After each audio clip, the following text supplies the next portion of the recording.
మంజూరు చేసి రైతుల్ని ఆదుకోమని ఆయన ఆదేశాలు ఇవ్వడం జరిగింది.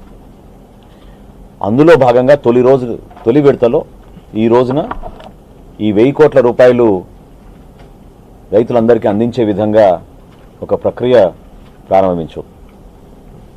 మరో 600 కోట్ల రూపాయలు ఏవైతే బకాయిలు ఇంకా మిగిలి ఉంటాయో వాటిని కూడా తేదీలను ఆధారం చేసుకునే మేము ఈ రిలీజ్ చేయడం జరుగుతోంది. అంటే అందరికన్నా ముందు ఎవరైతే సరఫరా చేశారో, ఎవరి దగ్గర మేము కొనుగోలు చేశామో ఆ రైతులకి ముందు అందించే విధంగా ఒక ఫార్ములా తయారు చేసి దాని విధంగా మేము రైతుల్ని ఆదుకోవడానికి ఒక కార్యక్రమం చేశాం.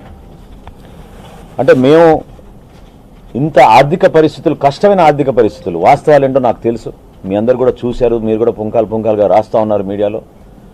ఎంత ఇబ్బందికరమైన పరిస్థితుల్లో కూడా రైతు సంక్షేమమే మన బాధ్యత, ఇది మనం ఎట్టి పరిస్థితుల్లో కూడా రైతును ఆదుకోవాలని గౌరవ ముఖ్యమంత్రి గారు, మా ప్రభుత్వం తీసుకున్న ఈ నిర్ణయాన్ని మా ప్రాధాన్యాలలో ప్రథమైన ప్రాధాన్యత మన రైతులను ఆదుకోవాలనే ఉద్దేశంతో మేము చేసిన ఈ ప్రక్రియని మీరందరూ కూడా గమనిస్తారని మనస్ఫూర్తిగా ఈ సందర్భంగా మేము మీకు తెలియజేస్తున్నాం. అదేవిధంగా ఆహార భద్రత కూడా మా బాధ్యత, అది కూడా ఖచ్చితంగా మా ప్రాధాన్యాలలో ఇది ఒక ముఖ్యమైన అంశం. ఇది పూర్తిగా మేము చిత్తశుద్ధితోటి నిజాయితీగా అమలు చేయాలని, ఒక మార్పు తీసుకురావాలని మేము చేస్తున్న ఈ ప్రయత్నంలో ప్రతి ఒక్కరు కూడా సహకరించమని మనస్ఫూర్తిగా ఈ సందర్భంగా కోరుకుంటున్నాను. ఎందుకంటే ప్రజా పంపిణీ వ్యవస్థ ద్వారా అందించే బియ్యం మరియు ఇతర నిత్యావసర సరుకులు ఖచ్చితంగా సక్రమంగా నాణ్యతతోటి ప్రజలకు అందే విధంగా మేము చర్యలు చేపట్టబోతున్నాం. అందులో ఏ మాత్రం కూడా తూకంలో తేడా వచ్చినా లేదా సరుకు పక్కదారి పట్టించాలని కొంతమంది ప్రయత్నించినా ఎవరిని కూడా వదిలే ప్రసక్తే లేదు. చాలా కఠినంగా వ్యవహరిస్తాం.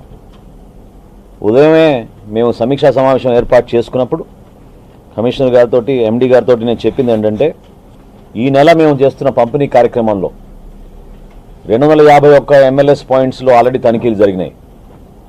అదేవిధంగా ఫేర్ ప్రైస్ డీలర్స్ మరియు మొబైల్ డిస్పెన్సింగ్ యూనిట్స్, MDUs అంటాం, ఈ వాహనాలు ఏవైతే తీసుకొచ్చి వీళ్ళు పంపిణీ చేస్తున్నారో వాళ్ళు సక్రమంగా పంపిణీ చేస్తున్నారు లేదా అనే బాధ్యత మా జిల్లా యంత్రాంగం పైన ఉంటుంది.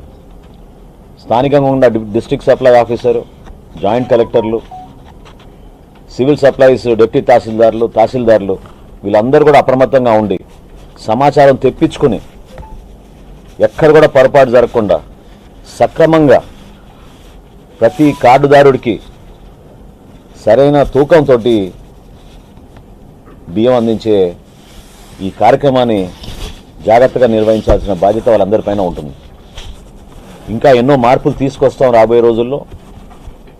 నేను మరొకసారి రాష్ట్ర ప్రజలందరికీ కూడా మా ప్రభుత్వం చేపట్టబోయే ప్రతి కార్యక్రమం కూడా ఖచ్చితంగా నిజాయితీగా ఉంటుంది, పారదర్శకంగా, ఒక మంచి విలువలతో కూడిన రాజకీయాలతో నిండి మనస్ఫూర్తిగా ప్రజలకి మంచి అధికారం చూపించాలనే ఉద్దేశంతో మేము కష్టపడి పనిచేస్తున్నాం.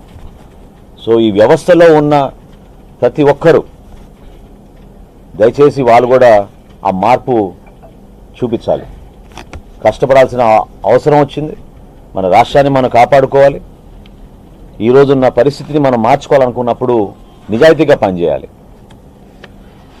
అందులో భాగంగా గత వారం రోజుల నుంచి మీరు చూశారు, రాష్ట్ర వ్యాప్తంగా ఎక్కడైతే బియ్యం అక్రమంగా ఎగుమతులకు పాల్పడుతున్నారో, ఒక అడ్డాగా కేర్ ఆఫ్ అడ్రస్గా కాకినాడ పోర్ట్ని మార్చేశారో అక్కడ తనిఖీలు విస్తృతంగా చేశాం. ఇప్పుడు వరకు మేము చేసిన తనిఖీల్లో 35,404 మెట్రిక్ టన్నులు సీజ్ చేయడం జరిగింది. ఈ 35,404 మెట్రిక్ టన్నులు సీజ్ చేసినప్పుడు సుమారుగా చూచాయిగా 159 కోట్ల రూపాయలు దాని విలువ. ఇది బహుశా ఇది ఏ రాష్ట్రంలోనూ ఈ విధంగా జరిగి ఉండదు. ఈ ఫుడ్ మాఫియాని మాత్రం మనం ఎట్టి పరిస్థితుల్లో కూడా ఉపేక్షించే సందర్భం రాకూడదు.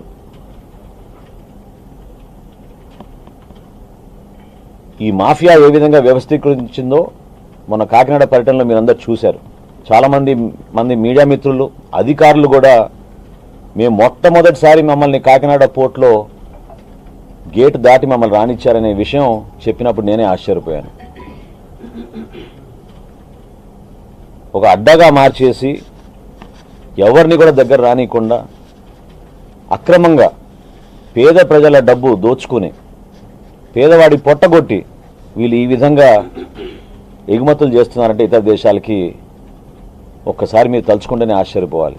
ఇది కేవలం కాకినాడ నగరంలో పోర్టు సమీపంలో ఉన్న గోడౌన్స్ వరకే మేము సీజ్ చేసిన విషయం. ఇది 35,404 మెట్రిక్ టన్నులు మాకు అక్కడే దొరికింది. ఇంకా రాబోయే రోజుల్లో ఈ తనిఖీలు, దాడులు ఖచ్చితంగా కొనసాగుతాయి. అనేక జిల్లాల నుంచి మాకు సమాచారం వస్తుంది. నేను ఒక భరోసా ఇవ్వబోతున్నాను. ఖచ్చితంగా ఆ మార్పు నెల రోజుల్లోనే మేము చూపిస్తాం. పబ్లిక్ డిస్ట్రిబ్యూషన్ సిస్టమ్ ద్వారా ప్రజలకు ఒక భరోసా కల్పించే విధంగా ఎవరు కూడా పొరపాటు చేయకుండా ఏ ఆశయాలతో అయితే కేంద్ర ప్రభుత్వం మాకు 39 రూపాయలకి కిలో బియ్యం మాకు ఇస్తుంటే దాన్ని కష్టపడి సరఫరా యంత్రాంగం ద్వారా 45 రూపాయల 33 పైసలు మాకు దాని ఖర్చు అవుతోంది ఒక కిలో బియ్యం.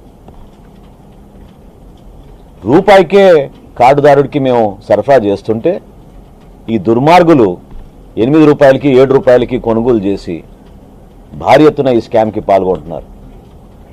దయచేసి రాష్ట్ర ప్రజలు కూడా ఆలోచించుకోవాలి.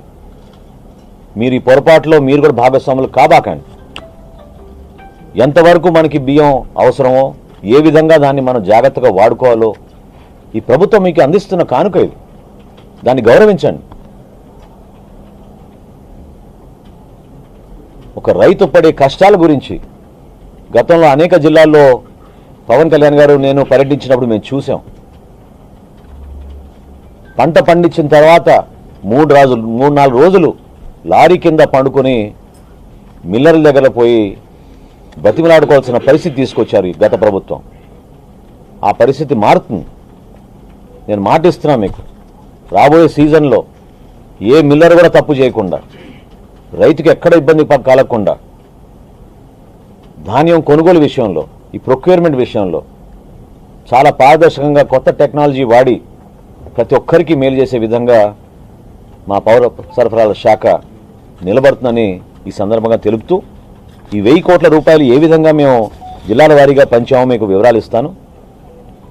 పశ్చిమ గోదావరి జిల్లాకి 565 కోట్ల 95 లక్షలు, తూర్పుగోదావరి జిల్లాకి 121 కోట్ల 96 లక్షలు, కోనసీమ జిల్లాకి 163 లక్షల 59 లక్షలు,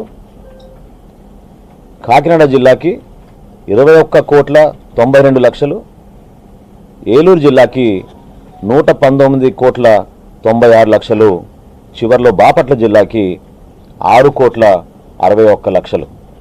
సుమారు 49,000-50,000 మంది రైతులకి ఉపశమనం కలిగేటట్టు ఇంత కష్టమైన ఆర్థిక పరిస్థితుల్లో కూడా నిజంగా ఒక విధంగా మా శాఖ పనితీరు చూసి ఇంకా ఉత్సాహంగా పనిచేయాలనే ఆలోచనతోటి అధికార యంత్రాంగం అందరూ కూడా కలిసి వస్తున్నారు. నేను మనస్ఫూర్తిగా వాళ్ళని అభినందిస్తున్నాను.